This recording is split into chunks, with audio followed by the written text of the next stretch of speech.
Hi everyone, welcome back to our channel. In today's video, I'm going to show you how to cancel the subscription in the Pixlr app.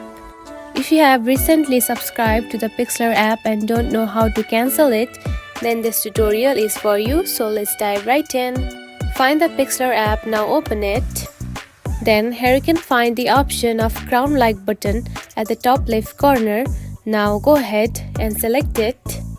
Now here you can see the subscription option right here. If you have subscribed, you will see the option of cancel instead of the subscribe now option, and then you can simply tap onto the cancel button, and after tapping it, your subscription will be cancelled and you can do the further process.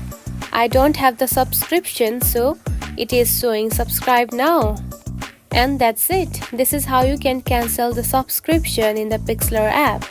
If you found this video helpful, don't forget to like and subscribe for more tips. Thanks for watching.